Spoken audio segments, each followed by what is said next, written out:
Come inside of my heart if you're looking for answers. Look at the stars, go a little bit faster.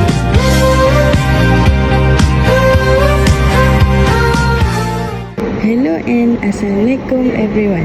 Today we want to talk about this drying oven. So at first we have this temperature. We can control it. So the maximum temperature is 250 degrees Celsius. And then this is a safety reminder. This is a hot surface and heat resistant safety glove required. So basically we use this drying oven to sterilize and to drying samples. Do you guys know how it works? Drying oven operates principle of heat transfer, which is mainly convection, because it wants to remove moisture from samples.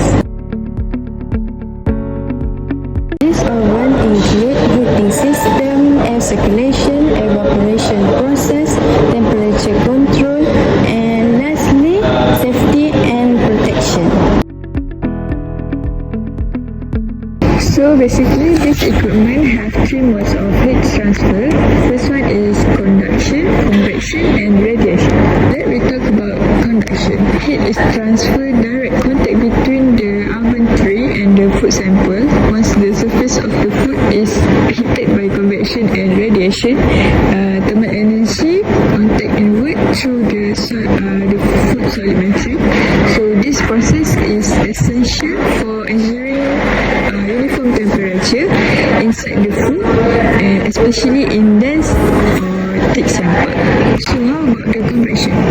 Hot air circulates around the food and then transferring heat transfer by the forced convection from the moving air to the food surface, and then the convective heat transfer coefficient depends on the air flow rate, temperature, and also the surface run.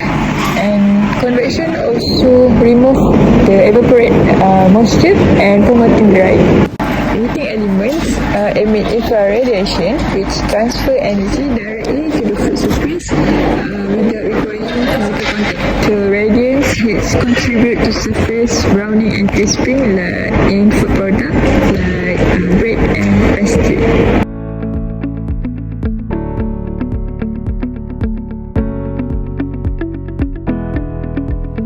Transfer in a laboratory drying oven depends mainly on the temperature difference between the hot air and the fluid. The bigger temperature difference, the faster heat flow and the faster drying occurs.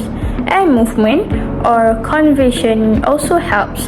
The faster air movement, the more evenly heat is transferred. The food properties such as thermal conductivity, specific heat, surface area, and moisture content affect how quickly heat enter the food.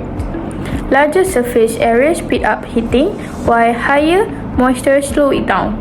Lastly, surface emissivity and oven design influence efficiently.